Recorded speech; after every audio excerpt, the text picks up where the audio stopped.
done what we've done in terms of pricing. We took over a mess. We had the highest, think of it, the highest inflation in the history of our country. They say 48 years it was the history of our country.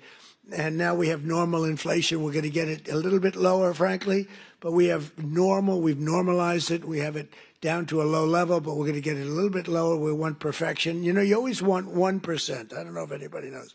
You don't want zero. Zero can be bad. Then you start going the other route. That's no good either. Then you say, what's worse, deflation or inflation? But we have it almost at the sweet spot, and prices are coming down on different things. One of your groups that you admire, I admire, Walmart, came up last week, and they announced that Thanksgiving this year is 25% less. All of the accoutrements, that Thanksgiving is 25% less than it was last year under Sleepy Joe Biden. So that's a big statement, and others have followed up by saying just about that.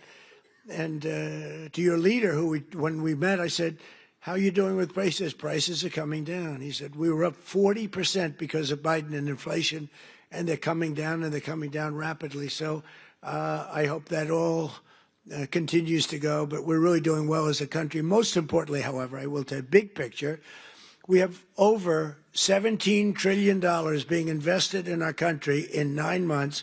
It's now just about ready to crack 18. And by the end of 1 year, we will have about $20 to $21 trillion invested in our country. That's more by 10 times the highest amount ever invested in any country ever before. And it's largely because of tariffs and, I think, November 5th election. But it's the largest amount. As an example, so if we have 20 or 21 in 1 year, 21 trillion, think of what that is. That's car factories, that's AI, it's everything. They're all coming back because of the tariffs. They're all coming back because they don't want to pay 15, 20, 30, 100% tariff. It wasn't that complicated. People are saying, you know, Trump was right. It really wasn't that complicated, but it's been amazing. As an example, if you take me at 20 for 1 year, Sleepy Joe Biden, you know what he was? Less than 1 for 4 years.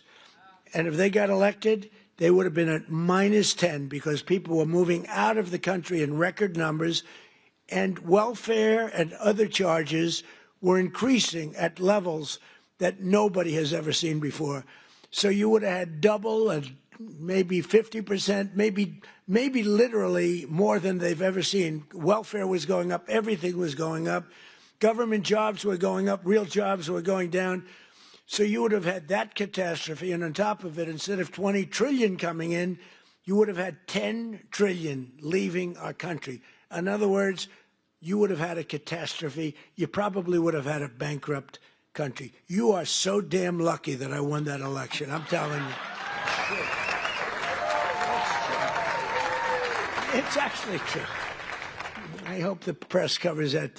You know.